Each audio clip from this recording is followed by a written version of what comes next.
ACCUSTATS Video Productions proudly presents MPBA World Class 9-Ball.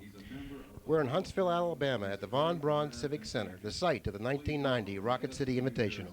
I'm Bill Incardona, and adjacent to me, in my opinion, probably the best 9-ball player that ever played the game, Mike Sigel. Oh, you're okay, Mr. Captain Hook. You're too kind. Thank you for graciously giving me the opportunity to commentate this match with you.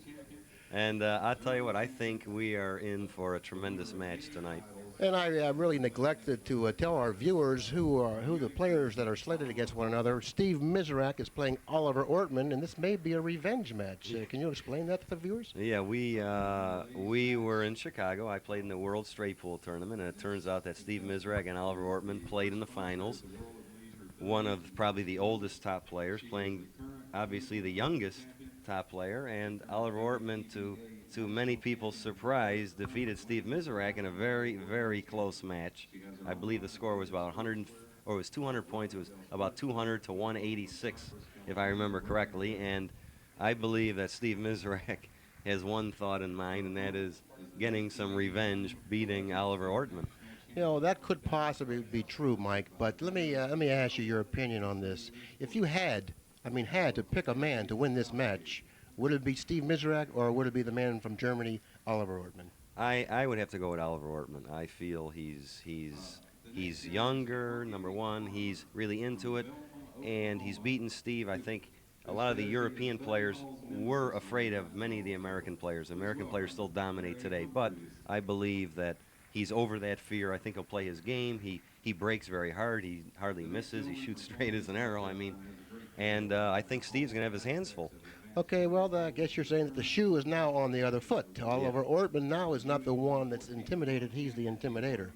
And anyways, Oliver Ortman from Munich, West Germany, 1990 European champion, 1990 Munich Open 9-ball champion, and as Mike just told you, 1989 U.S. Open 14-1 champion. And I think you're right, Mike. I think we're going to have really a fantastic match in store for us. Yeah, as a matter of fact, you're saying the 1989 U.S. Open 14.1 champion. He is the only player from another country to ever win that title. That was a tremendous feat for anybody from another country to come in and win the U.S. Open. So I think that's a tournament I believe he'll never forget. That could probably be his biggest title ever, no matter what he wins from here on out. Not only will he never forget it, but Steve Mizerak will never forget it. And right now the players are at the table preparing the lag for the break. And it's very important to win the lag.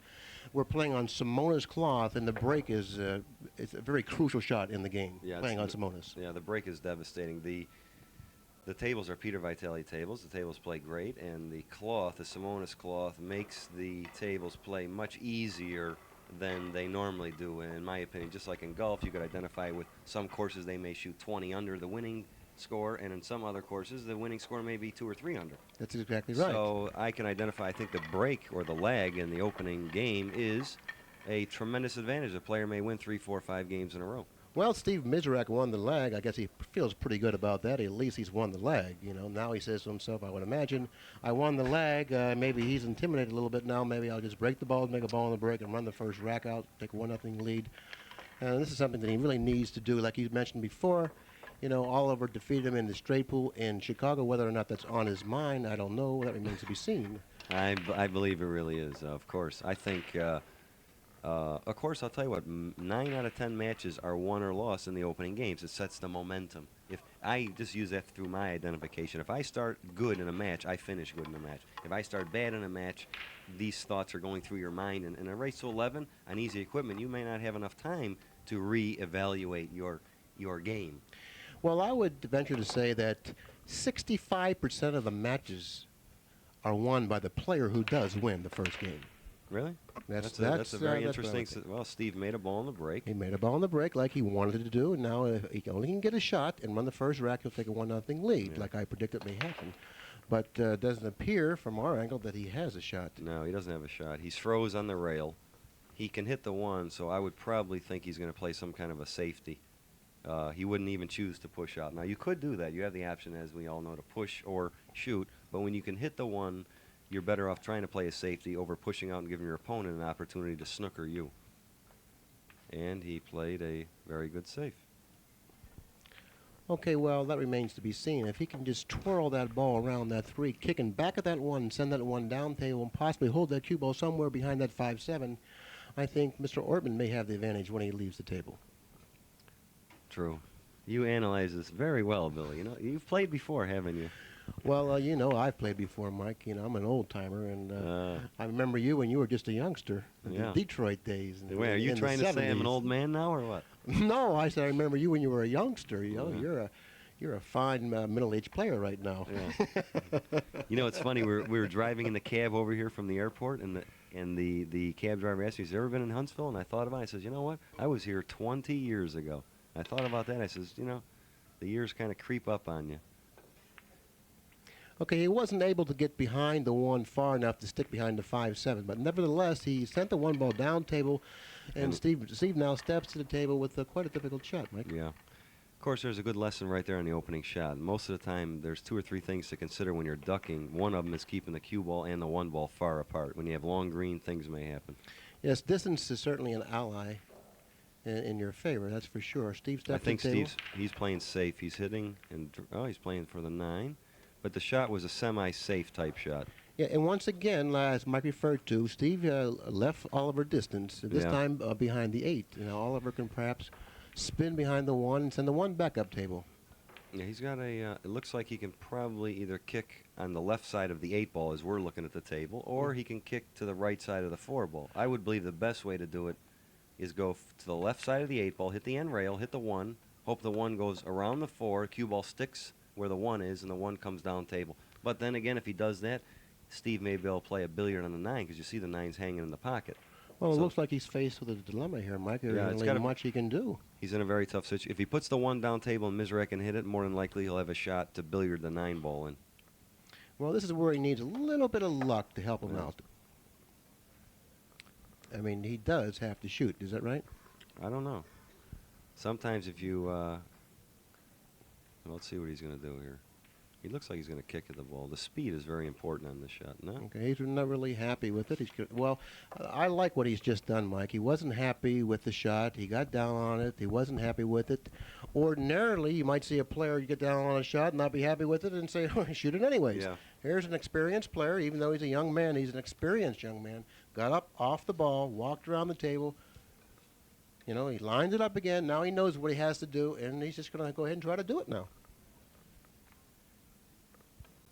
I think. Well, like I said, the opening game, you don't want to get 2-3 games behind playing anybody, especially a seasoned top player. And this is the first game, as Mike mentioned earlier, that the winner of the first game holds a decisive advantage in the match. Look at this. There's a pretty nice. He got very lucky there. But see, you know, I'll tell you something. That was a pretty good shot there. You see what he did there? Normally he would kick that shot easy, but you know what thought was going through his mind? He knew the 1 would go down the end rail, possibly Mizerak have a shot at the 9. So instead, he kicked it very hard, knowing that Mizerak had to run the balls instead of playing, or possibly play the 1 than the 2-9. And there's possibly one other reason why he may have kicked it harder. By kicking the ball harder, he gets better action on the cue ball to stick around that portion of the table or that area. It just so happened that he hit the side of the 1 instead of the fullness of the ball. Meantime, Steve steps to the table and executes a very nice shot, leaving Oliver Ortman behind the 4 ball. He really doesn't have very many ways to hit this ball, Mike. I don't know what he's looking at. He looks like he can kick in between the 5 and 3, possibly that way, or he looks like he can kick towards the rail on the right side of the 4 ball. I would say he's going to kick under the 5 ball, in between the 5 and 3, kick hard. You may make the 1. It may bank in. Well, how about perhaps kicking to the furthest left-hand long rail underneath the 3 ball and coming up this way, hitting the 1, going back down table with the cue ball. Yeah, that's possible too, but I think I like this because he's got a chance to make the 1. Yeah, I think I like it also, but he may like it. It looks like the 1 ball is not going to be able to be pocketed. Look at this. After a rest. It finally comes to a rest, and I don't believe Steve has a pocket on the 1. Yeah, he's got a very tough shot. He's got to either roll the 1 in, he may scratch. It looks like it's got about half a pocket. Okay, now the player who pockets the 1 is going to have a very, very big advantage in game number 1. If you noticed the lie of the 2 ball is lying right next to the 9. Mm-hmm. That's why I like to see it. And let's see if Steve has a pocket. If he has a pocket, it's not a very large one. No, he Steve. chose not to shoot. Yeah, he elected to He play scratched. safe, and He now the cue scratched. ball is coming down the other end of the table and eventually winding up in the corner pocket. And But actually, look at the one yeah, ball. I'll tell you what, he left. Even with he can't bank in the side, it looks very tough. It looks like Oliver's gonna have to play a safe. Of course, Oliver's got a tremendous advantage here. He more than likely looks like he put the cue ball on the rail right next to the one ball, then skim the one and go in between the 3 and 4, and hopefully go behind the 4 ball, the snooker Mizerak. Or he may just touch it real easy and go right straight towards the 3. That's what he's looking at. Well, he's just looking to just roll this right by the 3 somewhere. Yeah. As long as he controls the one ball. That's the ball he wants to control. That's the ball, the one ball. That's a great And this shot is what you call an extra security by getting him behind the 3. What it looks like it's leaked out slightly. He'll be able to hit the cue ball in between the 9 and the 2, come up and hit the 1. Would you hit this softly, or Yeah, how would I'd you hit do? this very soft. Very soft, because if you just touch the 1, you figure to play a good safe, and Ortman doesn't figure to have a shot. But Steve's hitting 100 miles an hour. He hit it 100 mile an hour, and it looks like he may be paying for it. Maybe. Looks looks like he's going to shoot at the 1-9, or if the 1 can go by the 9, he'll play the 1, then the 2-9. But it's not a hanger. The 9 is in front of the pocket, but it's not hanging. You could miss this very easy. Oh, if he elects to shoot the 1 by the 9, like Mike mentioned, the 9 is blocking a portion of that left-hand lower corner pocket. But if he happens to succeed and pocket the 9 cleanly past pocket the 1 cleanly past the 9, he will then have either an easy billiard or a possible combination 2-9. He looks like he wants to just shoot the 1 into the 9. I don't know Wouldn't if I that would be do nice if you could do that without the cue ball? without hesitation. Yeah. Here we go. We'll see what happens. Okay, now he elected to play the 1-9 combination, hoping to end the game earlier than maybe. And look at this shot. Oh, how do you like? That's unbelievable, isn't it? Well, He tried to play the 1 into the 9 and the 1-2 rail, and went in. Now he has a opportunity to make the 2 into the 9. When the one ball trickled into that furthest right-hand corner pocket, I looked at Steve when the ball fell, and he just thrust himself back into the chair and saying, "Oh no, not again." Yeah, Meantime, game number 1 goes to Oliver Ortman. That was shades. Now that kind of shot right there in the beginning, the opening game, can turn the whole match around, because Steve is thinking, what do I have to do to beat this guy? Because he just made a big crucial mistake, but something happened where the 1 happened to go in. And the way we play our games, and obviously the shots don't have to be called, so any pocket they go in, that counts. So mentally, that was very, very draining on Steve, just the opening game. Yeah, exactly. A lot of the players really detest that, and they say, "I would like to take the luck out of the game and play call shot." I don't think you can do that, Mike. No. I think that the player that can stand up to adversity the best deserves to be the champion. And if you can stand up to adversity like that, you deserve to be the champion. Now Steve comes out of his chair after really experiencing some real agony there, and now he looks like he has a chance to retaliate. The 1 on the side, a 2-9 combination. This is going to be all tied up, 1 game apiece. You know, Oliver broke those so good. Look, there's not one ball in the rack area, and nothing went in. And he hit him unbelievably hard. Okay, Steve steps to the table with the luxury of winning the second game and tying up this match at 1 game apiece. The luxury of having an easy out, I should say. Yeah. After game number 2, Mike, the match is now tied up at 1 game apiece.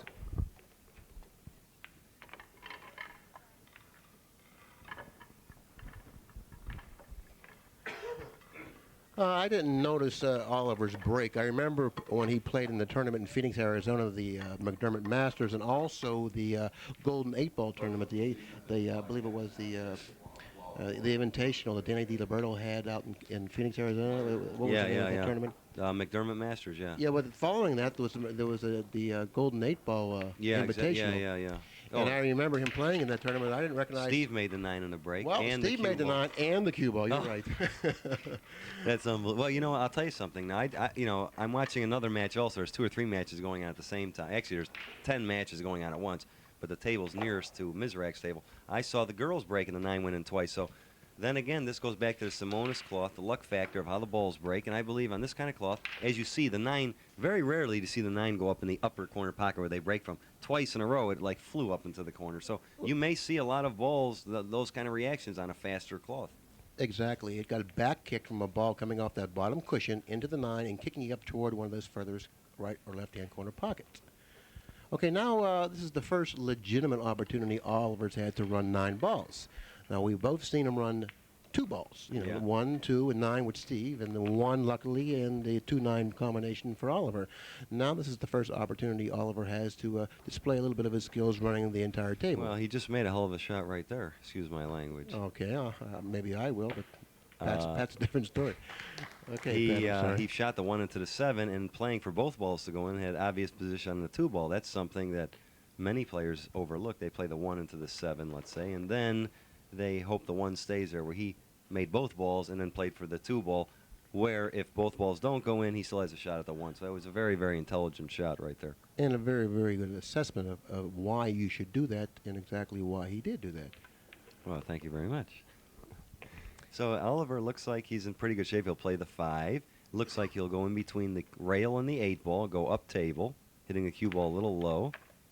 Well, he fooled me there. He decided to go in between the 8 Yeah. and 9, whatever that shot is a matter of preference, Yeah. Mike. I like your shot better because now you're a little closer to the ball and you Yeah. got a little better angle. Now he's a little straighter in, which is a little more difficult to judge the speed and the accuracy of position here. As you notice, now he's once again 5 or 6 feet from the 8. With your angle, you're a little closer to the 8. No problem. Game number 3 should go to Oliver Ortman, and if it does, he will take a lead in the match at 2-1. You know, an interesting thought here. Now, see, the European, I played in Europe for 9 years now, since 1981. The European players, all they play on is this type of cloth. So that, right, and see, now Oliver Ortman, he feels like he's right at home. When they come to the United States, normally play on a napped cloth, they're lost because that's something they're just not used to. All of the tables in Europe are all played on Simonis cloth because the billiard, the 3-cushion game, is a big influence. So they just adopt that to the pool tables. But the European players, believe it or not, are going to adapt to this much, much faster than any of the American players.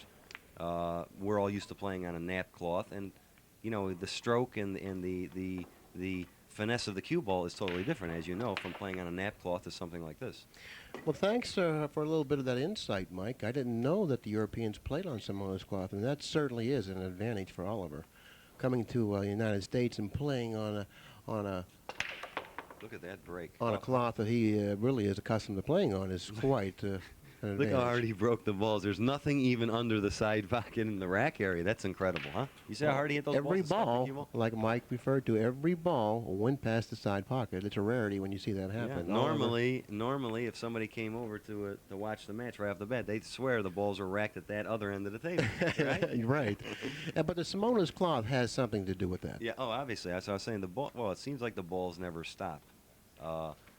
Well, what happens is the balls travel much faster. The cloth, it's like an ice skating rink, let's say. The balls just don't want to stop, and therefore they're going to travel around the table. The more they travel, the more likely a ball may fall in.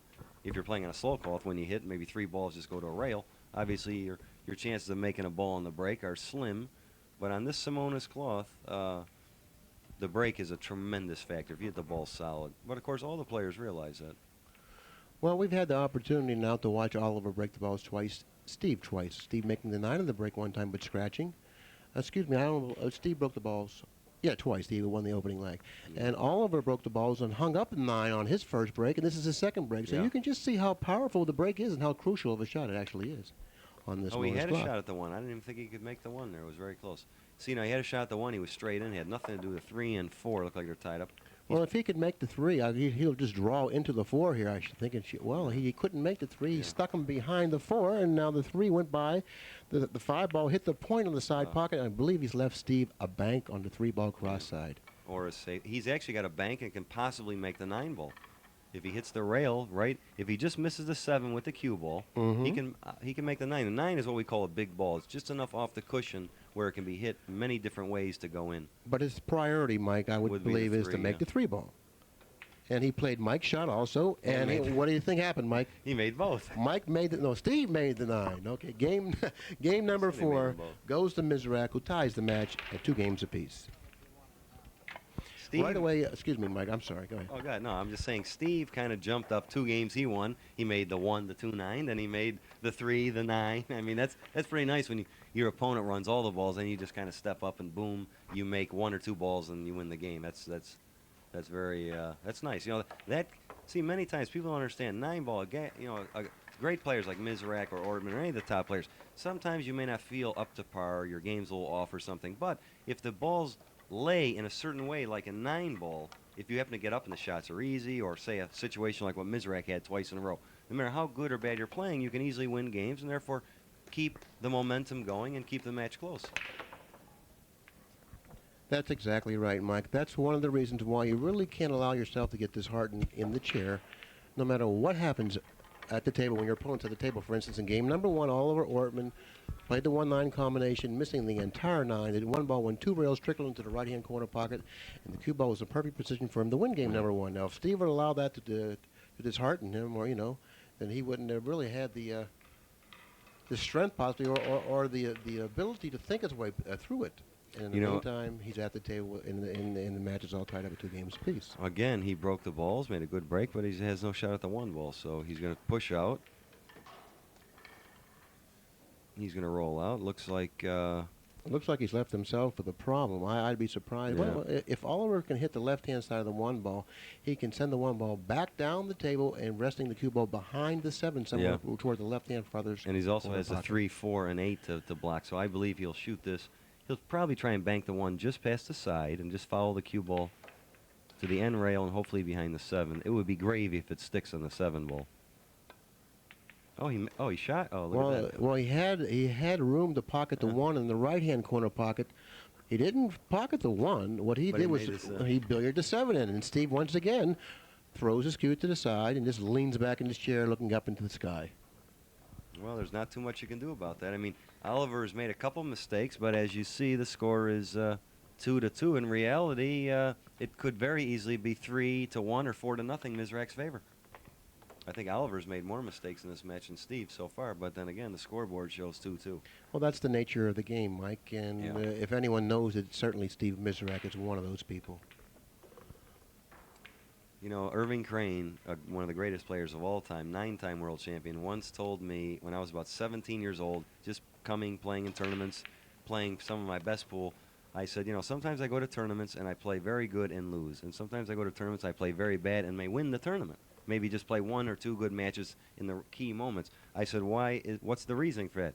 He says, son, he said, you just keep playing in tournaments. When it's your turn to win, you'll win. And I believe that. I really do. That's true. I believe because there's a lot of good players. When just like in the golf tour, you see a lot of guys. They all play tremendous. When it's time for one certain guy to win, you see the way things go. He gets lucky at the right spots and like this. And I think it's all in the stars for the tournament winners. And what's so important about the advice that he gave you, Mike, is that he's trying to tell you not to get discouraged regardless of how you're playing. Just go out there and give your best. And perhaps if you're not in stroke, you may fall in stroke. If you're playing a little bit unlucky, maybe it'll turn around for you. But just don't get discouraged, and good things will happen. And at the end of game number 5, Oliver Ortman finds himself in front of Steve Mizerak 3-2. So we're betting dinner on this match, right? And I have Oliver? Well, what you waited till you got a game advantage, right? Yeah. You didn't even want a 1-0 advantage. You wanted a 3-2 advantage a little later in the match. Well, he's breaking the balls awful good, awful good. He made the 8 ball. I'll tell you, seriously, both have broke the balls good and made a ball every time, I believe. And neither one has really had an opportunity to run the table. In this case here, Oliver has a tough situation. He can't go behind the 6 ball, looks like, to bank the 1 and put the cue ball behind the 6.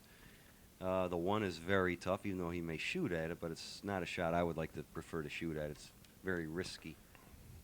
I think the best shot is probably hit the 1 and try and put it on the rail where the 6 and 7 is, if he can do that, and put the cue ball either somewhere down table where Steve has a very tough shot, maybe behind the 9, 4, and 5 or something of this nature.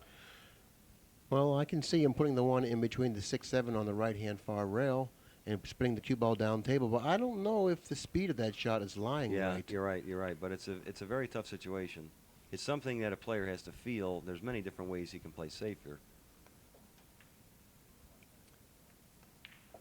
He tried to get him behind that 3 ball. It looks like he may have done that. The cue ball rolled toward the 3 and looked like it hit the 3 and then bent around it. Yeah, I think he got a little fortunate there. I think he was trying to come a lot further down table. But his main goal was to put the 1 between the 6 and 7 where even if Mizerak had hit the 1, he wouldn't have had a shot. Okay, now in game number 1, he was quite fortunate by lucking in the 1 ball. In game number 5, again, he was fortunate by billiarding in the 7. In game number 6, it looks like he played a rather poor safety on the one here, but it looks like he got the best of the roll off the 3. Now, that was a very close hit. Yeah. I don't know whether or not Oliver's called it bad or not. We'll find out. That was, He's looking, walking to Steve. And Steve's saying, yes, I hit the 1. Look, huh? I Well, can read Steve's lips. But Steve's in his right. Yeah, you're right. Oliver has an obligation to call the official over or the referee over if he feels that the hit may be close. Now, that was his responsibility. He neglected it. Steve answered him, yes, I hit the 1 first. Now Oliver's at the table without the luxury of cue ball in hand. Yeah. You know, normally in situations like that, if there isn't a referee, or even if there is, if Oliver asks Mizerak and he kind of stutters and looks at him, then they say foul. But if Mizerak just gets up and says, oh, yes, I definitely hit the 1 ball with a positive attitude, you have no problems there. That's a little experience I want to throw your way, Billy. You know, something that's a little tidbit of information playing in tournament events.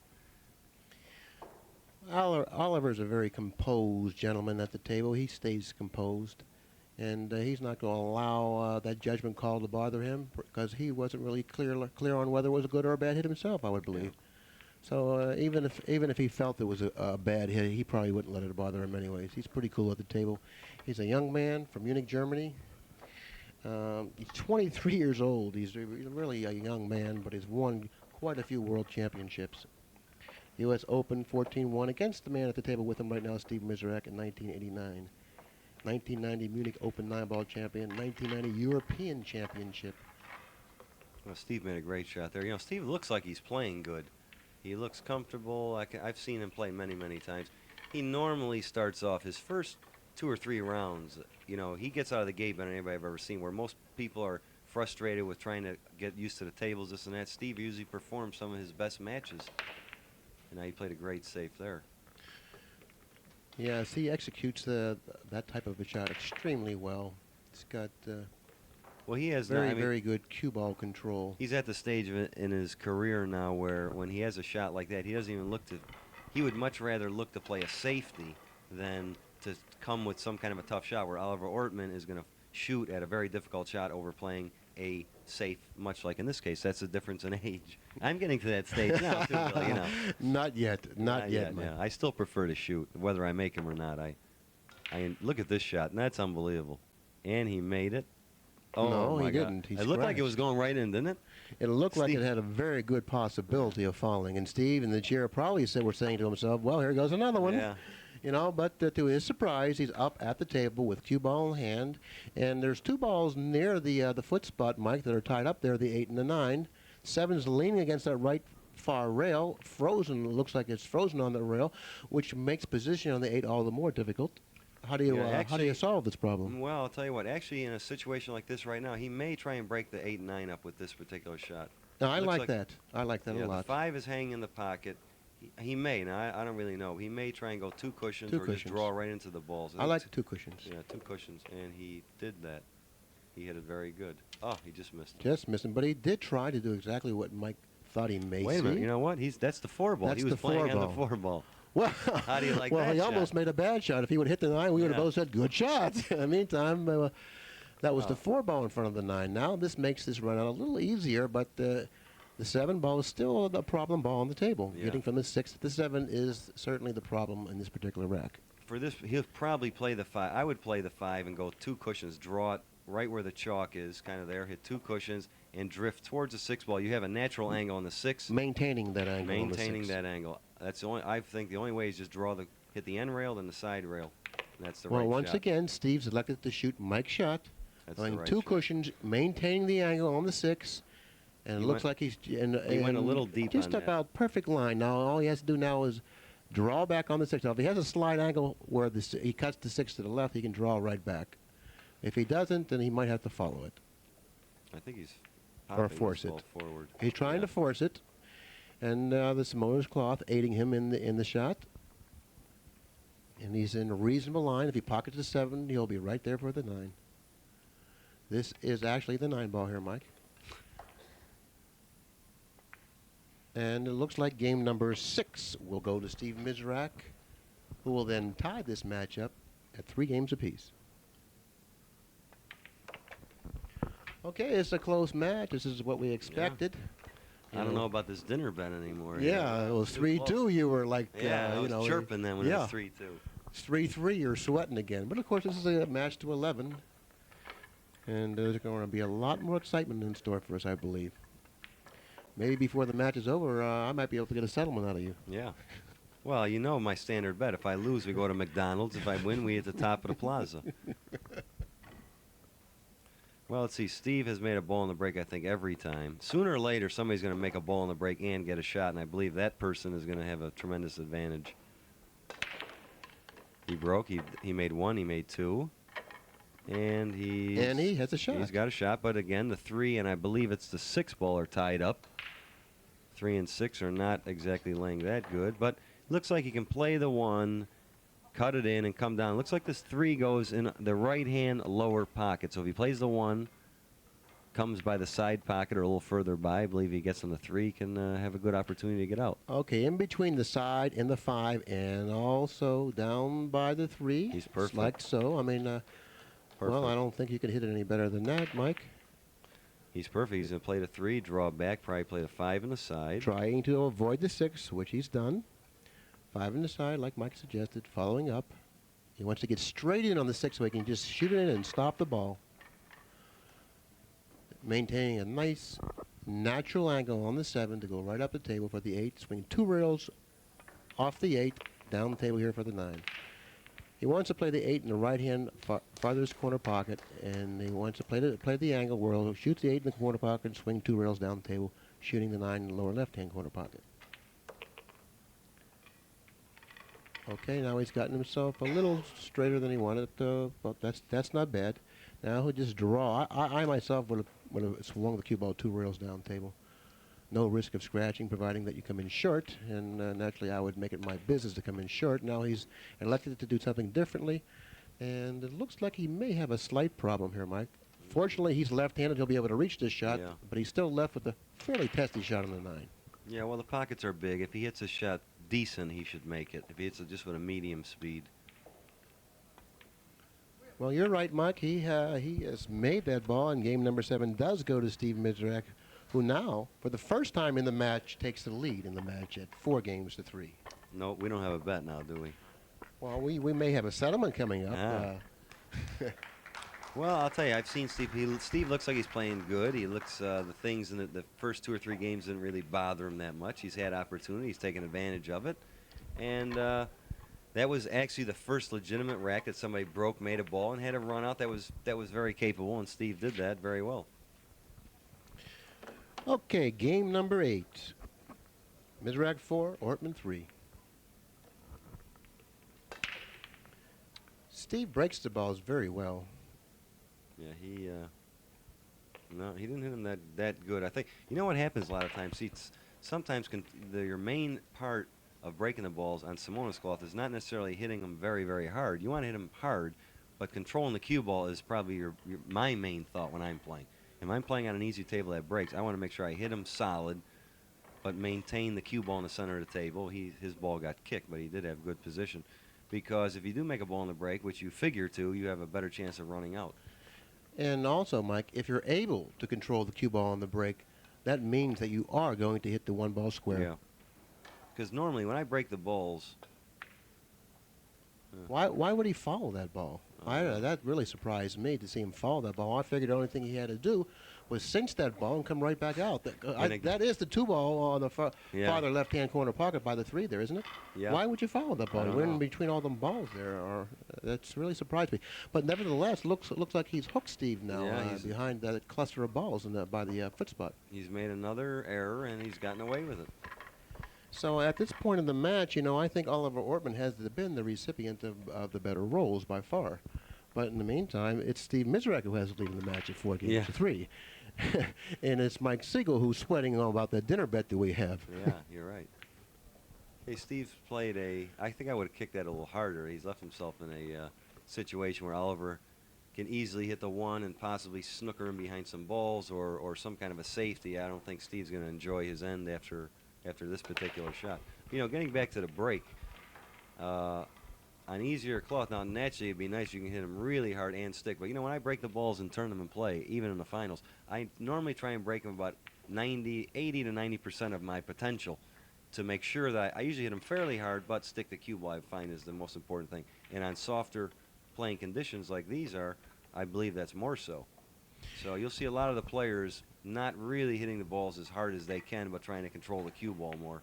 Another reason that's why that's a very, very good suggestion is that if you start out breaking the balls about 80% of what your actual speed of breaking the ball should be or can be, you'll follow the stroke on the break, and then you can increase the speed of the break if necessary. That's what I try and do. That's why my game a lot of times gets better at the end.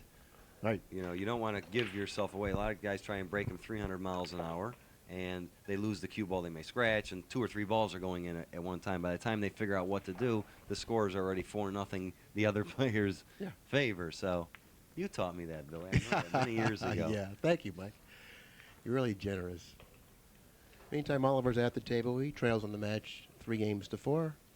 Looks like he has a safety in mind here, Mike. Yeah, he, well, I don't know. He looks like he can hit. I don't know really what he's doing. He's looking. He's looking. He could hit the 1 and go up table. It looks like he's hitting the 1. He's going to try and hit in between the gap of the 4 and 6 and possibly draw on the 5 and 7 or just stick on the end rail. I'm not really too sure what's going on.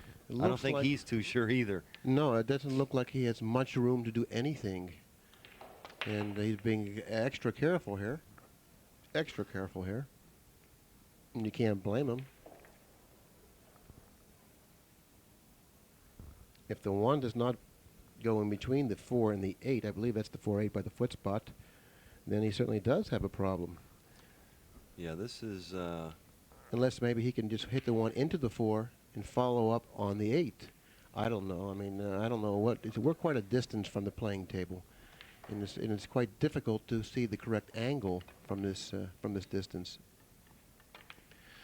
He elected to cut the 1 backwards into the lower right-hand corner pocket, successfully pocketing the ball, and now it looks like he's got himself a cross-side bank of the 2. There's no question he must go for this shot, because even if he misses the shot, he should draw the cue ball down toward the other end of the table, or the end he's at now, and the 2 ball will be going toward the other end of the table, leaving Steve, if anything, a long, difficult shot.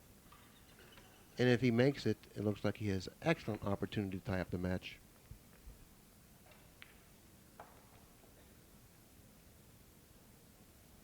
You play all pocket here. He made a nice shot there, and plus he let the cue ball get away from him. But you know what he did there? He just played to make the bank, and he wasn't worried about sticking on the rail. If he would have stuck on the end rail, he probably would have banked it short and missed the 2. So he's sending a message to Mizerak saying, you know, I feel comfortable, I'm going to shoot, and he doesn't care about his opponent too much. Well, that's the way I see it, Mike. By him playing cue ball speed, where if he misses the bank, Steve finds himself frozen on that bottom cushion, certainly changes the angle that ball will come off the rail. Yeah. Because he'll be hitting it softer, and it'll probably would have came off the rail a little longer. So therefore, he played to cinch that ball, and just showed complete disregard for Steve in the chair, saying that I'm going to just go ahead and go for the pocket here and try to win this game right now. And he's at the table, and now he's accomplished what he set out to do. Let's see if he can finish it. Well, he's actually the 5 and 7, I believe, could be tied up. I'm not really sure. It looks like he's got an angle on the 4. He's going to have to play the 4. He looks like he's going to play the 4 in our bottom right-hand corner pocket and either slide in between the 9 and 5. That may be tied up. It's very difficult to see what here. Okay, no, I believe he's made a mistake here. He should have gotten the cue ball in a little better position than he did here, and it certainly is affecting him. He's gotten up from the shot. Now he's back down on it. I don't believe he's in any type of a position to feel comfortable with. Yeah, he looks like he's going to play the 4, like I said, in the bottom right-hand corner, go in between the 9 and 5, and either try and break him up. Oh, he's playing safe. It's not quite clear if the 5 ball can go into that corner pocket, but it looked like, corner pocket. See, when he played safe, it looked like he could play the 4 and hit the side rail and go into the 5 and 7. To me, yeah, he certainly could have done that. Okay, with the proper execution. Well, maybe perhaps at this point in the match he didn't feel like he wanted to do that, you know. Or maybe he just missed. I don't know. I don't think he missed. I mean, no, I don't believe so. We'll ask him. We'll ask him what's going through his mind on the at the end. I don't believe. Well, anyways, he's left Steve a very long, difficult shot on the 4. Oh, Steve got a little unlucky there. Look what happened. He hit the 6 dead flush. Okay, now Steve. I don't know what he's going to do. Now, Steve's going to have to. I don't even know why Steve shot that ball in. The 5, it's very tough to see from here. He's just going to roll down and touch the 5. Okay, he's going to roll down. He's touching the 5 successfully. It looks like he's scratching the lower left-hand corner. He scratched. Maybe that's what Ortman. See, now, from here, it doesn't look like the 5's that close, but Ortman was probably afraid of scratching on the 5 if he had played the 4 in and hit the 5 and done the same thing. Yeah, it's possible. It's possible. Yeah.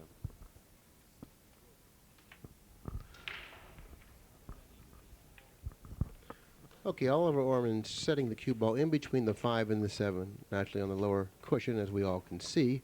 And it looks like he may just go in between the 9 and 6 and play the combination. The combination is lying very, very nicely on the table. Looks like it's in a position to be made quite easily if you get around the 9-6, which he does. Once again, the pockets are playing very, very forgiving at this point. Well, I would prefer to be closer to the rail, but he has a shot that he figures to make. If he just hits a shot with the speed is very important here, no matter how bad the 9 hits the rail. Of course, he hit it right in the center of the pocket, but on shots like that, you never see the players hit those shots very, very hard. They know if they hit it and it hits into the cushion, it may still go in with an easy speed. Well, the pocket becomes larger depending on how hard you hit the shot. If you hit that particular shot with a great deal of speed, now the pocket becomes smaller. If you hit it with the correct speed, the pocket becomes larger, and he was well aware of that, winning game number 8 and tying the match up at 4 games apiece. Steve is kind of giving it that look like he can't believe what he did there. Well, I don't know what happens to Steve when he plays Oliver. Of course, he's only played him. This is the second time he's played him now, and that's all he has in his memory. He's only played him once, and he knew what happened that time. But he's breaking the balls awful good. Now here is a legitimate run out. Nothing is tied up. He's got a good shot on the 1. The 2 and 3 are a little tricky. He's got a little work in front of him here. Yeah, he's got to get on the 2 ball. I mean, more than likely, I think he can draw the ball towards the center of the table if he has an angle. He can play the 2 and then slide over in between the 3 and 8, or he may follow the 1, 3 cushions, hope he goes around the 2, because the 2 looks like it's very tough to go in the side pocket. I mean, these are options that he has to feel comfortable with, so we'll see what he does. If he follows the ball and tries to go around the 2, even if he hits the 2, he might end up with a shot. Now he's drawing it back. This way he only has 1 pocket to play position. That's the the right-hand lower corner pocket. He's all right. I mean, he's a little thinner than he would like, but he is. See, the speed on shots like that, the speed is. I played tonight at 11 o'clock. Crucial. And it's very tough to. You don't want to go behind the 6, so more than likely you're going to wind up short on that shot, which is what he did. But we'll see what he does. He made a good shot there. Now, see, he was trying to hit the 8 to stop the speed of the cue ball, but he still wound up in a funny situation. And that's exactly what Mike was referring to when he said he came up a little bit short. If he would have come down table a little further, he could have very easily went cross table without having to go into the 8 ball there and gotten himself a nice position on a 3. But since he came up short, he had to use the 8 ball as an aid in the shot, hitting not exactly on the 8 where he wanted to. The cue ball got away from him a little bit, and the 8 ball blocked the pocket for the 3. This is, I don't like what he's looking at here. He's looking to shoot the 3 into the 5. This is very difficult. Wild West pool, we refer to this as Wild West pool. When he has a real easy safety, he can shoot the 3 ball past in between the 5/8 and get somewhere around where the 6 is, or past the 6, and try to put the cue ball behind the 5/8 somewhere and play a nice safety. But instead, he's looking to play the offensive shot, the 3-5 combination.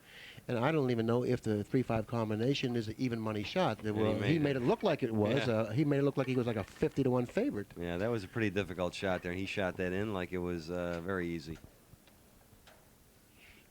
Well, he's got the 3 ball. Has a pretty nice shot on this. He played the 3. He's got the 6. He's going to play the 6 on the side. He's going to play the 7. He's probably going to. I would follow this ball 2 cushions. He may draw it back, but I like following 2 cushions around the 8. Notice the angle he left himself on the 6. I believe he's got on the correct side of the 6 ball here, because he had an option on that side of the ball to do what he's done by drawing it back or following around the 8 ball 2 cushions like Mike suggested. Yeah, he didn't have as much angle as I thought, so the draw was the proper shot there. But more importantly, he did get on the right side of the 6 ball for you viewers out there to go back and take a look at that shot. He ended up on the right side of the 6 ball, where he was able to have that option of either going 2 cushions, Mike's shot, by the way, and also my shot, or if he landed a little straighter in, he could just draw it right back, which he did. Game number 9 goes to Oliver Ortman, who now takes the lead in the match once again, this time at 5-4.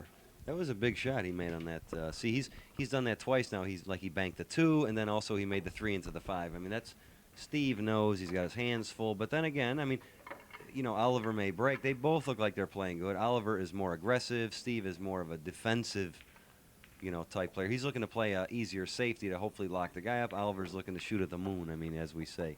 Well, one thing may occur, and if this occurs, Steve will now have to go to the offense. If Oliver extends his lead to a point where it's too much for Steve to overcome, if it's too much to Steve to overcome by playing safeties, then Steve is going to have to go to his offensive game if he has the opportunities. Yeah, Oliver broke those very good, but he's not getting results. But I think he may have snookered Mizerak on the 1 ball. 5 looks like it's very close. He may be able to hit the edge of the 1. Steve's shaking his head, so that means he's in a tough situation. Well, Steve went to the lead in game number 7 at 4-3. Oliver responded well, tying it up, and now wins game number 9, goes in front 5-4. So Steve says to himself, well, I finally took the lead, but that didn't last long. Now I'm at the table again, trailing by 1 game. Oh, he could make it. Okay, he could make it. He's going to go into the 7. Very nicely done. Looks like he's going to have a nice shot on the 2 with a perfect angle to go cross table for the 3. Now you can go cross table, play the 3 in the lower left-hand corner, and draw the cue ball back for the 4. That seems to be my shot. And also Steve's. He doesn't want to get on this side of the ball. Well, actually, if he slides over and sticks right on the railing, play the 4 right in the corner. Well, he can do that, but that's a little more than what he wanted to do. So he wanted to stay on the other side of the 3 ball, that way drawing the cue ball back up the table without any interference or running into anything or getting hooked. But now he has to deal with the 9 ball. Yeah, if he slides, he's going to try and, I think, he may try and draw this ball 2 cushions. Very risky. Very risky shot. I think he's going to. I don't like what he's done here. Yeah, well, no, he's all right. Unless we're at an angle so far from the table that we can't see what kind of a shot he's left with here. It looks like he can cut the 4 on the side because he isn't really hesitating. He played to hit the 8, and look, the 8 looks like it got right in front of the 5. It certainly has gotten in between the 5 and the 2 ball. I like playing the 3 and sliding over for the 4 in the corner. You can't go wrong with that shot, and it's a routine sliding over speed type shots, nothing that he had to be really afraid of. Now it looks like the 8 is in front of the 5 ball. Well, once again, we have to give the player at the table the benefit of the doubt. Since we're so far from the table, we might not be able to see the angles as clearly as they can. Now, Steve, what's he doing here, Mike? Steve is getting his break cue. He's taking it apart, and he's going to the jump cue, which, of course, on this cloth, now I don't know how much of a ball he can jump, but on Simona's cloth, it's very, very difficult to jump a full ball. But he is going to what we call the short cue now. Well, I've been watching a lot of the players jumping balls on this cloth, and this cloth is relatively easy to jump balls. I'm really surprised. Like Mike mentioned, that it's very difficult to jump balls on Simona's cloth. Look at this. On this particular cloth, you can jump balls. But in game number 10, finally, Steve Mizerak is the recipient of a good roll. Yeah, a very good roll. He locked Oliver behind the 6, where it looks very tough to even hit the 5 ball. Steve's chirping with one of the players back there saying, oh, I finally got lucky. Well, Oliver's in a, looks like the only thing he can do is kind of kick to almost the middle of the end rail with maybe right-hand English, hit it low, and straighten the cue ball out, because if he hits the middle of the end rail, as we're looking at it, the rail the cue ball's closest to, he looks like he may go towards the side pocket. But if he hits it with right English, it'll actually straighten the shot out. But no, he may go this way. I like your shot much better. Yeah, There's a much bigger ball to hit. Yeah, that's a much bigger ball to hit. Plus, something good may happen kicking it that way. And he's also, wind up going that way. Yeah, this is a much bigger ball to hit.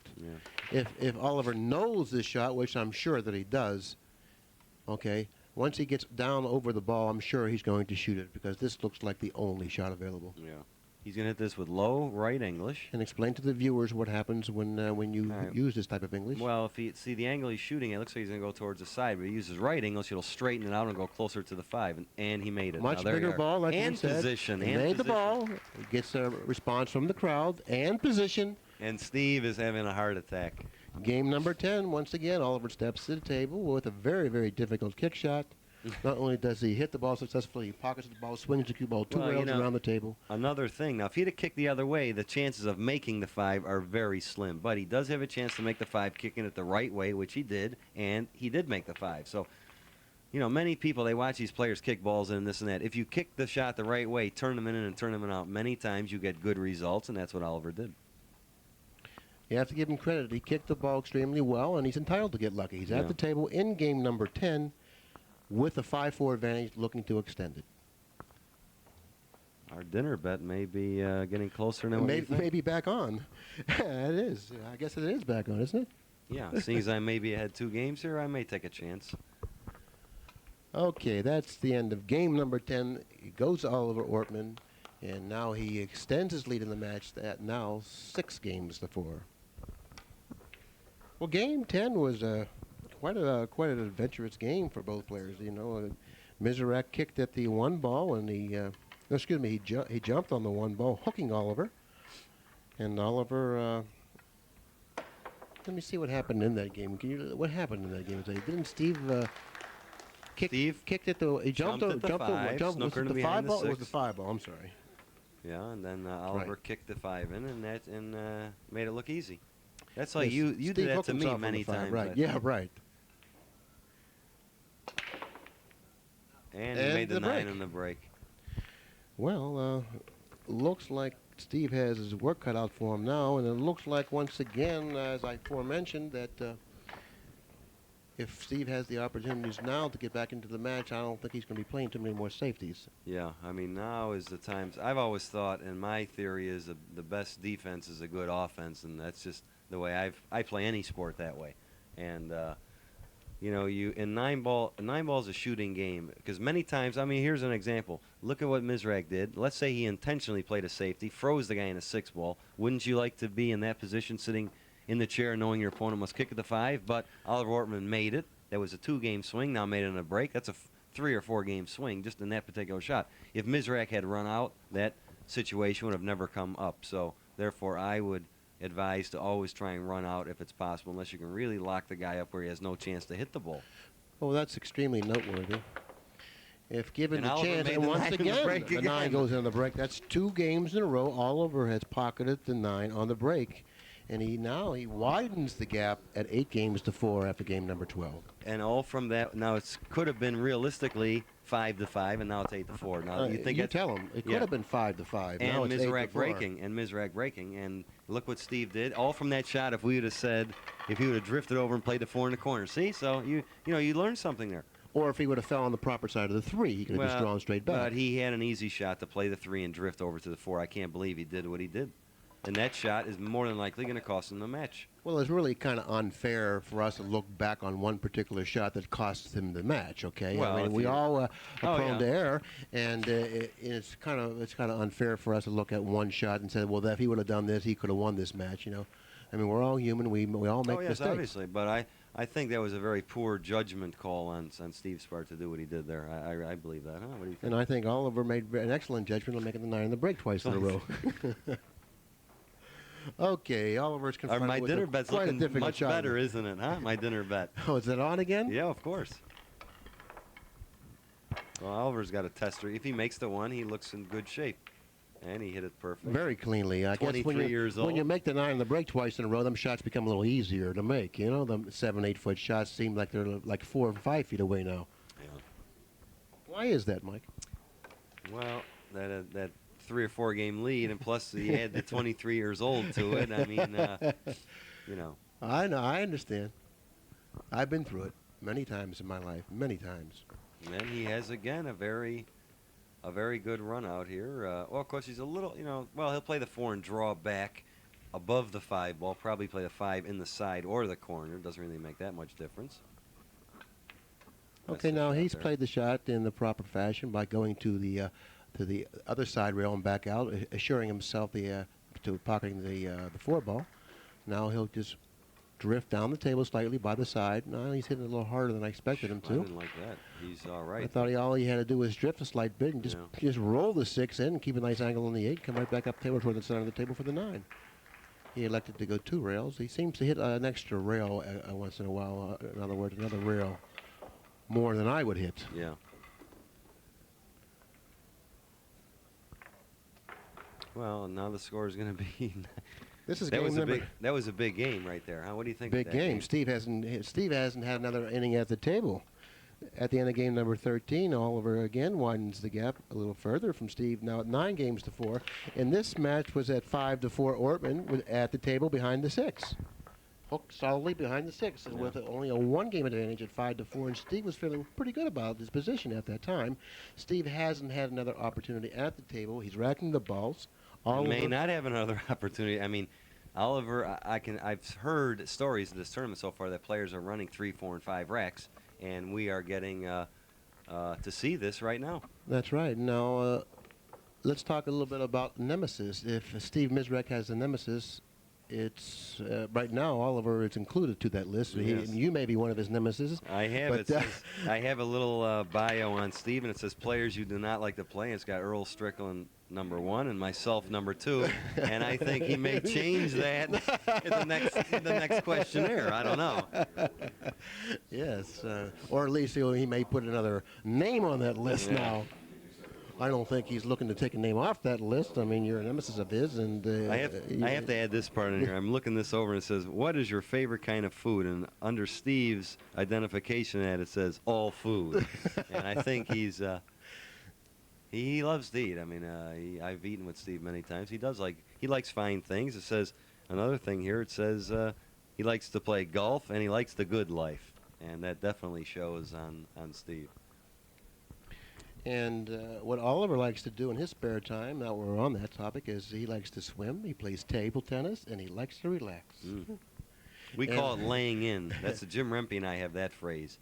Laying in. Laying in. You know. And right now it appears like Oliver is laying in. Look at this. Look how laying in to Steve. You see what it looked like the cue ball may scratch, and he kisses the one in. Steve is just shaking his head. He doesn't even want to look this way anymore. He sees he's acknowledging us, and now he's sitting in a different chair. He was sitting at the high left-hand corner pocket on your screen. Now he's sitting in the lower right-hand corner where you can't even see him anymore, and he keeps shaking his head. He doesn't even want to look up here anymore. Was that a move of the superstitious, that why he moved from that one chair to the other? Is he superstitious at all? He may be doing that because, see, Larry Hubbard's over there. Some guys. See, I particularly like to talk to people in the crowd. That lets I never noticed that. Oh, you never know. That lets my nervousness out. And Steve likes to sit there and not say anything. And if he hears people talking or something like that are sitting near him, he may move, or, there's really no telling what's going on through his mind. But I think he's pretty upset right now. I mean, he hasn't shot. This is about, how many racks has Oliver won in a row now? 4 or 5 in a row. Well, now Oliver in game number 9, in game number 8 it was 4 apiece. And now it's 9 to 4, so he's won 5 in a row, looking to extend it to 6. And it looks like 6 in a row. But he's purely run, I think, this will be the 5th 1, 2, 3, rack. 4. This will be the 5th consecutive rack that he has not allowed Steve to get back at the table. And at the end of game number 14, it is now Oliver Ortman 10, Steve Mizerak 4. The old Broderick Crawford score, 10-4. 10-4, and it all goes back to that 4 ball, no matter what. I still say if he'd have played that 4 ball, played the 3 and drifted over, played a 4 in the corner, he may not have noticed that because he didn't even look to walk over. Sometimes when you're playing, you only have one thought in mind. He saw the 4 on the side. He didn't even look to see if the 4 could go up in the corner. It wasn't that small of an area to go to realistically. So, whether or not that cost him the match, it was a pretty big game because it has cost him 6 games so far, and still he hasn't got up to the table. And it looks like he's broken the balls, and no, he didn't make a ball. Now that we have a slight bit of time, let me squeeze in this. The tournament director, by the way, is Pat Fleming. It's really wonderful to see Pat back at the helm directing a tournament. He does that so well. And the promoter of this particular tournament is a lady by the name of Larry Ann Simon, and she has done wonders promoting this tournament.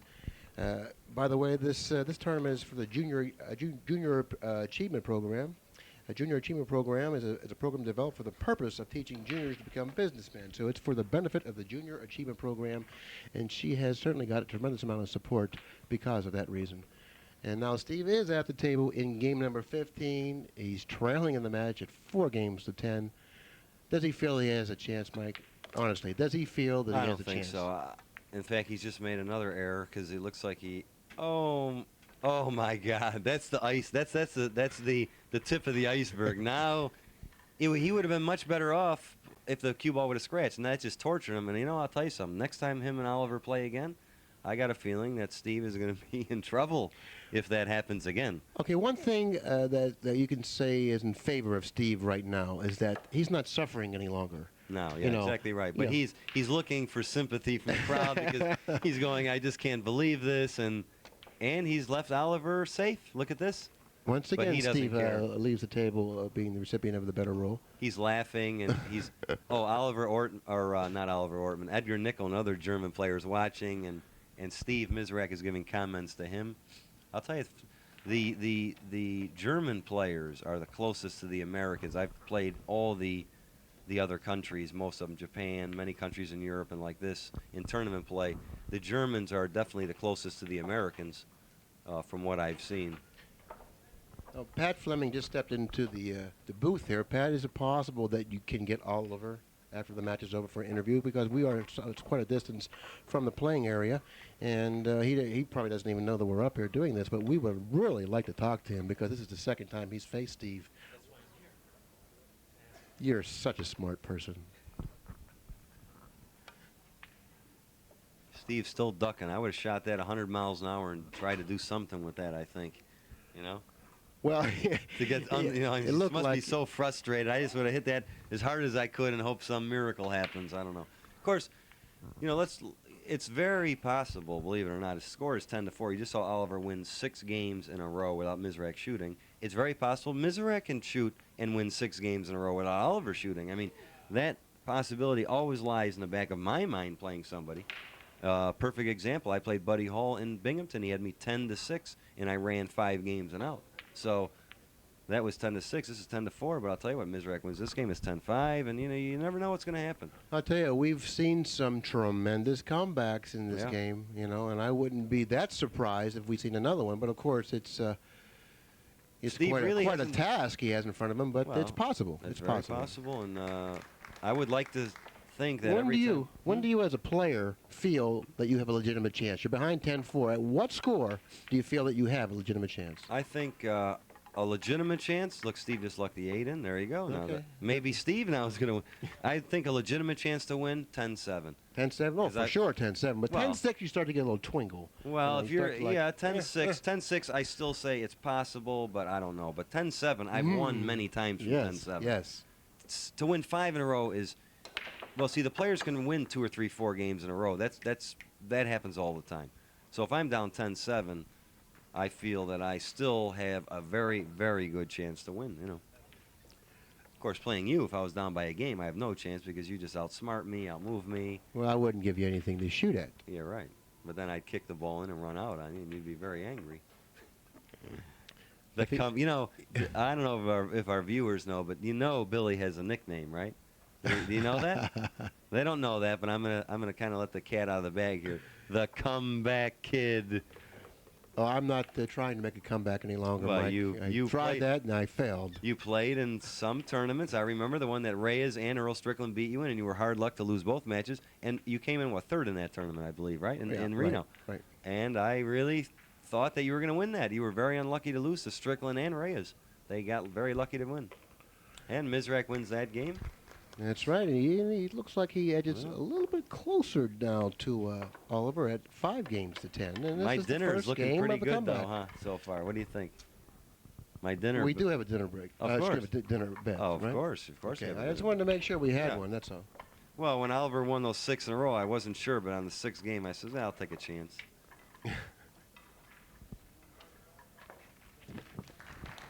How many entries do we have in this event? This is a $100,000 tournament. It is a spectacular event here in Huntsville, Alabama. I mean, the facility that we're playing in is a great facility. A remarkable facility. It's the look, Mizerak made a 9 in a break. Here we go. There we go. And Game again, number 16 goes to Mizerak. The 9 in the break went up in that far corner, and Oliver made it, I think, once or twice up there. He made it so many times I forgot. But 10-6. Now, if I really believe that there's a possibility that Steve could win from here. Who knows? I mean, Oliver may not shoot again. But, going back to the players, they have 64 players, but I believe this is one of the toughest fields I've ever seen. They have a lot of European players, Asian players. Most of the top Americans are here. It's the biggest event in the last 2 or 3 years. Well, as far as prize money. we have all the top American players here. We have Mike Sigel, the gentleman on my left. We have Kim Davenport. We have Alan Hopkins. We have Nick Varner, the Player of the Year, 1989. What a spectacular year he had. We have Mike LeBron. We have just a slew of tremendous players there. Steve Mizerak, Oliver Ortmann, a lot of players from Germany. We have Jose Perica, a great Filipino player here with us. Well, unfortunately, he lost his first round today playing Mike LeBron, and they kind of travel around together, I believe. We have Jeff Carter. We have a young man by the name of Johnny Archer who has been playing extremely well in the last year and a half or so. Is that just because he won with you this afternoon? Or, well, that's one of the reasons, but other than that, the man has played going back very, to this very game strong. now, what do you do in this situation? The one is almost hanging right in front of the pocket. I don't even see where you could push out. It's probably the best thing to do is push a little bit and jump over the 4-ball. I don't know. I don't know what to do here. I have no idea what he's trying to do here. It looks like he may be trying to kick 2 rails behind the one. I don't know if he's trying to do that. Oh, I see. Yeah. He may try to do that. I don't know if he's trying to do that. We no, he's can't rolling tell. the cue ball out. No, he shot the ball a little he harder wants than to he kick wanted. at the one. Well, what he wants to do is probably kick at the side rail to our right and try and make the one. It looks, if he hits it, it looks like it may have a chance to go in. But Oliver definitely has to let Steve shoot this. Oliver's probably thinking to himself now, what does he have on his mind here? We'll all have an opportunity to find out now. Oliver passed the shot, said, go ahead, Steve. I'm interested to seeing exactly what you did have on your mind. It looks like, going back, it looks like he's just going to go to the side rail and try and kick the one. If he hits the one on the bottom side, which is the short rail side. Yeah, if he hits the one on this side, the cue ball will kiss off the 8 and go way down table. But if he hits the one on the top, he could be in trouble. And he hit the 8 first. Was that a good hit, Steve? No, I don't think Now, Oliver once again asked Steve if it was a good hit. I think this Steve is going to tell him, this time Steve's going to tell him it wasn't a good hit. No, he's... Well, it doesn't make... Steve's saying, look, the one is right there. Where are you going to move the ball? I mean, you know. Steve's very obstinate. He doesn't want to give anything up. He's very stubborn in that respect. He says, go ahead. You got a fairly easy shot on the one here. What do you want, cue ball in hand here? The hit was too close for me to call. I mean, you should have been on top of it. If you couldn't call it, then I guess it was a good hit. And he's right. Once again, Oliver, neglected to call the referee to the table, figuring that this might be close. And he's taken the worst of it once again. But this time he's at the table with a very, very commanding lead at 10-6, looking to close Steve out. I really didn't see what happened when I saw the 4 move. He must have played the 1 and hit the 4 ball, but he looks like he's in good shape. He can play the 4, he's looking at where he's going to play the 6 ball. He can play the 4 and lay on the end rail in between the 5 and 9. Well, he wants to get relatively straight in on the 5, but not really, because he can do a lot from that type of an angle to get position for the 6. Yeah. He can play the 6 in the side, one of the top corner pockets, or he can even draw the ball and play the 6 somewhere in the lower left-hand corner pocket. But I don't think he'll do that. Or he can even follow the ball and swing around 2 rails. I wouldn't do that. I didn't like this shot. I don't like that shot at all either. And even if he was playing for the 9, I didn't like that shot. No, I didn't like that. The 6 must go by the 9. There's no way would he have played for the 6-9 because the combination is off angle. Right. So I believe he was probably trying to play the 6 in the corner. Okay, now if the 6 bypasses the 9, how do you play shape? What pocket do you play shape for in the 7? I would draw you can either draw the ball and just stay up table and play the 7 either in the side, the right-hand side pocket, or down the corner, or follow 3 rails all the way around and play the 7 in the far right-hand top corner pocket. And that seems or he could just draw the ball and slide up. That's what he's doing. The angle wasn't as much as we thought. No, I thought he had a finer cut on the 6 than he actually had. So that particular shot, he's trying to play for the side, but if he goes a little further or not enough, he has 3 pockets actually to play the 7 in. Okay, this is game number 17 at the current time. Ortman at the table with a 10-6 lead, looking to He looks like he has to close follow Steve the out. cue ball here in this. Yeah, he's got This could be a himself little an tricky. awkward angle here, Mike. Yeah, he might have to follow this with inside English. I don't know. It could be a Drawing little it tricky. might be, if he happened to hit the left-hand side of the pocket, he might draw near that side. Yeah. He settled for a little bit more difficult shot. I think I would have followed that. I'm not crazy Right. about this shot. I mean, he figures to make it, but I don't like shooting this. Okay, Mike would have followed that shot with a slight bit of left-hand English coming down the table, shooting Look, the you 9 in missed the it. lower right-hand corner pocket. And there you Oliver are. elected to shoot it his way, paid for it. Game number 17 is going to go to Steve Mizerak, who narrows the gap at 7 games to 10. And all of a sudden, it's that magic number. Yeah, 10-7. Now you believe you can win from here. Now see, this may not cost him the match, right? Now, you know, if obviously if Oliver makes that, the game is over. But he knows that Mizerak is in contention to possibly win the match, even though he wouldn't believe it, to win 7 games in a row. But the pressure is on. Oliver showed a little weakness in that particular shot, and if he would have, I think he should have shot it the other way. I didn't like shooting the 9 that particular way. It was a little too severe. If he would have followed the ball, he would have an easy shot on the 9. I agree with you. Now, what do you think is going to happen? The kid's 23 years old, okay? He had an opportunity to close out the match. He failed to do so. Steve's at the table. If Oliver has another opportunity, how do you feel he'll respond? Well, now he feels pressure. He missed the 9. You know, of course, again, the tables are playing easy, so no matter how he feels, he may just get the balls where he's going to run out no matter how he feels. You know, this particular run out is not that easy because the 2 is kind of tied up, but this is the key shot in this rack, getting from the 1 to the 2 safely, okay? Because a lot of bad things can happen to him here. Yeah, exactly right. I mean, in fact, I have no idea what he's even going to do here. To be maybe the honest with 2-9 combination's available. The 5's there maybe for support on the shot. He made a nice shot on the 1. Now, I'm not too sure. He could play the 2 into the 9 off the. That's what he's looking at. That's the combination. The 5's there to give him the support for the shot. He can play it off the 5, rail off the 5, and it's a very big pocket. I mean, he can hit this shot rather rough and still make it. Yeah, he may hit this hard, and hopefully, if the 9 doesn't go, something else may go. and he's probably going to draw the cue ball up table. The angle lays like that. If he hits it hard, he may just hit it soft and just try and make the 9. Looks like he's hitting it soft. No, he hit it very poorly. But he got away with it. But it looks like he got really lucky once again. Yeah, Steve just can't believe it. He hit his cue down. You can see it from here. Steve's banging his cue down. He changed seats again. Maybe that means something. Well, again, this is the part of the game that frustrates all the players, is when a player makes a mistake, they don't pay the penalty for it. So this may be going down into Irving Crane's experience as saying, it wasn't meant for you, Steve, because Oliver has made mistakes, but he really hasn't paid for them. Of course, we never know what's going to happen here. Now, that's exactly right. Now, Steve's kicked the ball, hitting it successfully. And he got away with it. He's gotten away with it. Yeah. Now, we made reference to this earlier in the match, that on Simona's cloth, it's more difficult to jump over balls. But on this particular cloth, you can jump. If he can hit a slight portion of the 2 ball, okay, I myself would go to the jump shot, because now he only has to jump over a portion of the 4 ball. Yeah. Now, and if he pockets the 2 ball, there's a chance that he can bank the 3 into the 5. You know, I mean, he has a lot of offense after that. He's got a good kick here. If he kicks at the side rail, the left-hand side rail, hits the 2, he can. If he hits it easy, if he hits the 2 kind of full, he can go behiin the 3 and 8, the cue ball. Okay, he's going airborne. He's going airborne here. If he pockets the 2, it looks like he's going to have a bank on the 3 into the 5, or an option now to stick him behind the 8, which isn't really that easy of a shot, but it's available. But how did he hit the 2? I mean, it just he split the hole. I mean, what are you going to do? I mean, a lot of the players now are really, they're really proficient at that type of a shot. Now, this is a fairly difficult shot, and he's stretching over the table, which even increases the difficulty of the shot to control the cue ball. Of course, it's not going through his mind, but he could hit the 3, the left side of the 3, go around the table, possibly miss the 4 and 7, and put Steve in. And the 3 is going to be snookered possibly by the 8. I mean, he could put Steve in. Steve would definitely do that. Steve wouldn't even hesitate. He would hit the edge of the 3 and go behind the 8, and hopefully the cue ball. But it looks like Oliver may be doing that too.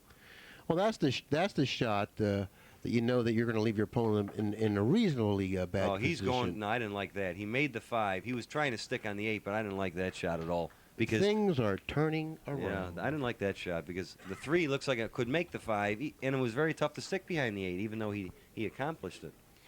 Okay, now he jumped over the 4 ball, successfully pocketing the 2. He's at the table with an opportunity to play a very easy safety by choosing Mike's shot, hitting the left-hand side of the 3, swinging down table, and possibly getting him behind one of these balls in the center of the table. And the 3 figures go behind the 8 anyway, regardless. So, a lot of good things could happen there. Yeah. And at best, or excuse me, at worst, he could be leaving Steve a long, difficult bank on the 3 into the 5. Yeah. He elected to try to put him behind the 9 using the bridge. He did that successfully, but unfortunately, he made the 5 on the bank. Yeah. Now he finds himself behind the 8. behind the 8. Of course, he did run 6 racks from a position similar to this, so we never know what's going to happen. And he hit the 3. Oh, if he would have hit the barely hit 3, he may have went into that 9, and who knows what could have happened. Now, But- Steve, let's see what happens here now. He's got a combination on the 9 that looks pretty good, but then again, the balls are laying good. Now, we'll see what Steve elects to do. The 8 and 9 are at 1. Now, he's going to shoot at the 3. That's the right shot. I always would shoot at a run out rather than shoot an off-angled combination on the 9, even with ball in hand. Providing that all the balls are loose, which they are. Well. Okay, Steve. He's got a good shot on the 4. Looks like he can play the 4, draw, or stop. Play the 6 on the side, 7 on the opposite draw it back side. a little bit, draw it back slightly. Oh, he had a little off angle. He'll just make sure that he maintains a nice angle to go up the table for the 8. But it's very important for him to keep a nice angle on the 8 so he can come back down the table for the 9. But you can see, I'll tell you, looks like he's got a little bit more angle than you would like on this he wanted particular more of a shot. straight-in shot on the Yeah. 7. Now he has to go down the table, off that bottom cushion, and back up again so he can reassure himself of a nice angle. Now he has to go down the table, off of that cushion, which he's barely getting off of, and he doesn't like it. Nah, he's a little too straight on He this. doesn't like it. But no, I think he's got enough angle. He's got on this Simonis cloth. This is the strength of this cloth. He can draw this ball and watch what happens. He can easily get down table with a draw. He'll draw this 2 cushions. Now he off has the to make side. sure he draws it short, Mike. Yeah, but see how easy There this he is? goes. Look how fast that ball came around the Beautiful table. stroke. Steve Mizerak has one of the prettiest, Oh, yeah. most powerful strokes in the game. Game number 18, Mike, goes to Steve Mizerak, who narrows the gap once I don't again. know about my dinner This bet time- anymore. I'm getting a little nervous This time here. at 8 games to 10. Well, Oliver has definitely given Steve an opportunity, missing that 9 ball, which again goes back to, I think, a routine type mistake where he played the wrong shot on. I can't remember if it was the 8 or the 7, but getting to the 8 ball, yeah, instead of following the ball. And Steve made another. I should start looking at some of these tapes to get an idea of where I'm making mistakes, because up here it looks very easy. The idea is to be thinking. Usually, when you're playing good, you're thinking when you're playing the match exactly how you would see it from far away. You see all the possibilities, all the mistakes you could make, all the advantages you have shooting one way or another. And when you're in stroke, I believe you have that view. Steve broke the balls good. And there goes the 9, Yeah. down with the table. He made a ball. No, Steve made a ball, and he's got a... No, he didn't. 1, 2, 3. 6, no, 9 balls on the table. No. Oliver Ortman steps to the table once again. Game number Well, he's 19 with got an opportunity to close out the match. Where's the 2 ball? 2's down here? I believe the 2's by the foot spot, Mike. Yeah. Okay, He's going to go Oliver, 2 rails in between the 5, 7, Yeah, it's a 6. speed shot. 1, 2. Too hard. Yeah, That's it's a little too hard. It's I too think. hard. Yeah, You're it's right. Much too hard. Much too hard. Getting back to that point you were discussing, or you mentioned at least, about getting in stroke up here. Yeah. I did a match in Mobile, Alabama with Buddy Hall, and at that time Buddy Hall went almost 2 years on the MPBA tour without winning an event. We did commentary on about 2 or 3 matches in Mobile that year. He went on to win the tournament. And he said to me, Bill, he says, I found out that I fell right in stroke doing commentary. Yeah. Got my mind right back into the Yeah. game.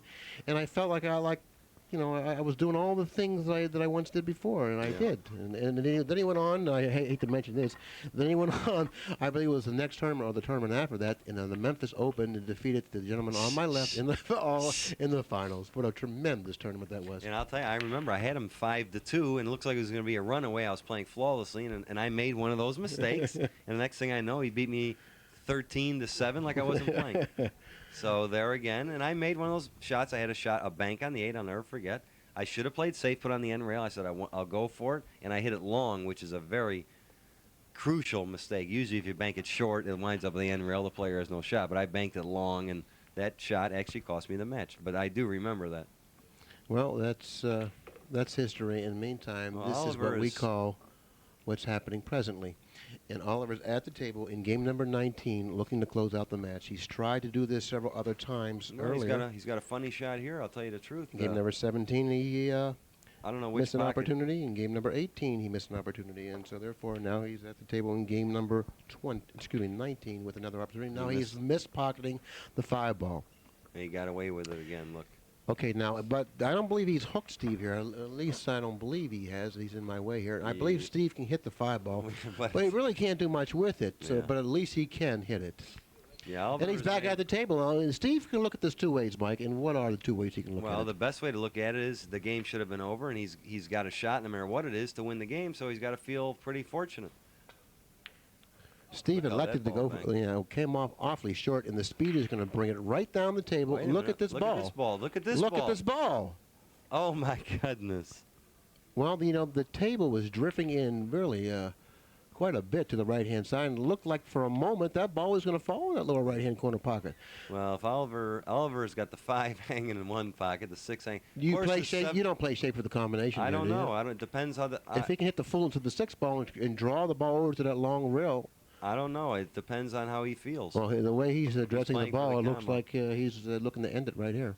And he's come off. Well, he doesn't figure to miss this, but who knows what's going to happen?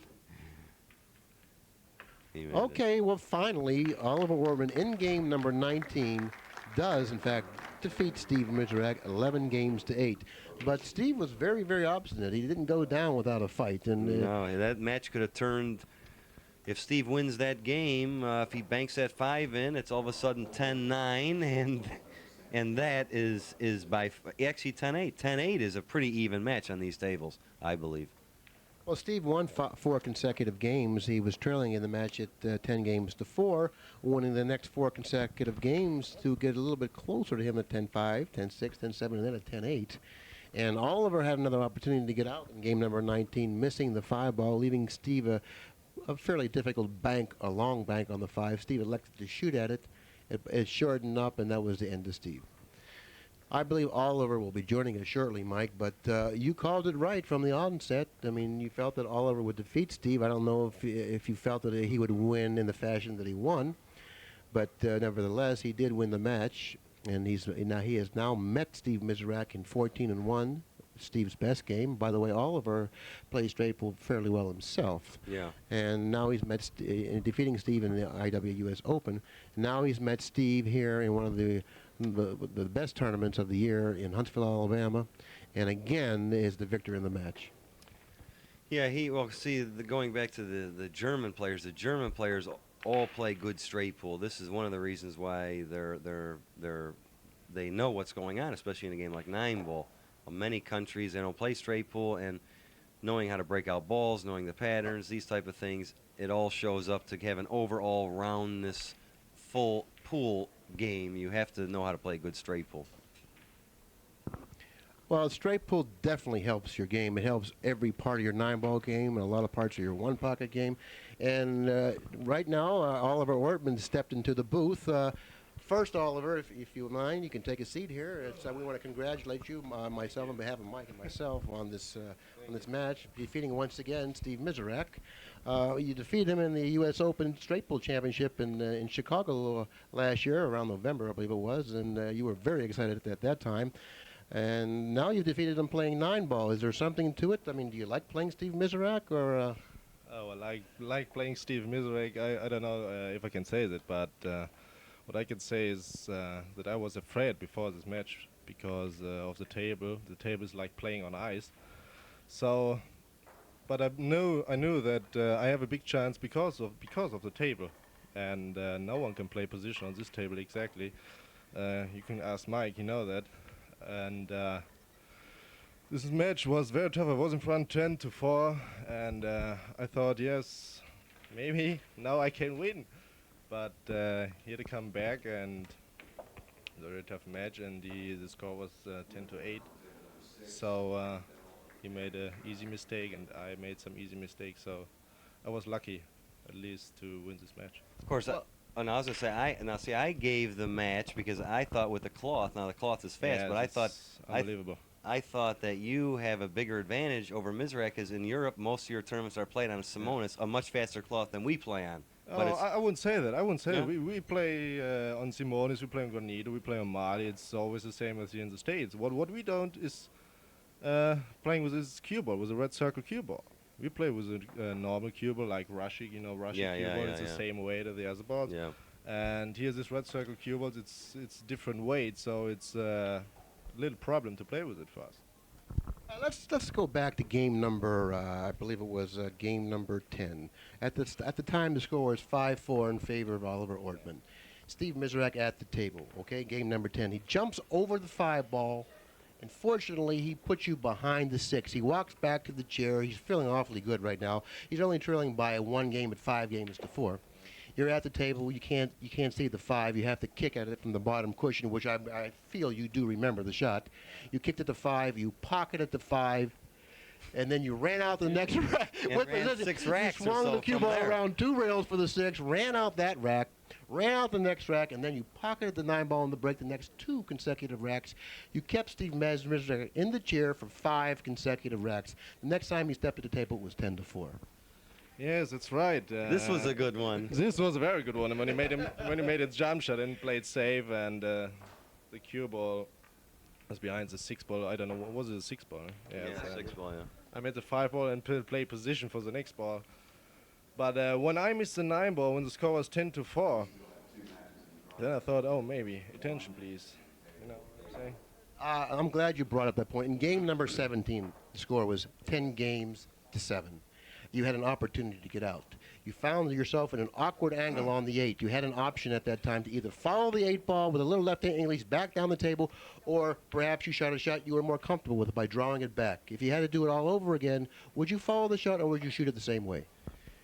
Yes, first of all, I thought that I had to play a different ball on the 8 ball to follow ball with the right English, but I know that this rail and this clause don't take too much spin. So I think it's better to draw the ball and make position for the 9 ball. And the way to the pocket was not in one line, so the cue ball doesn't come to the right position for the 9 ball. And I don't know why I missed the 9 ball. I really don't know. I thought it is all right to play this 9 ball.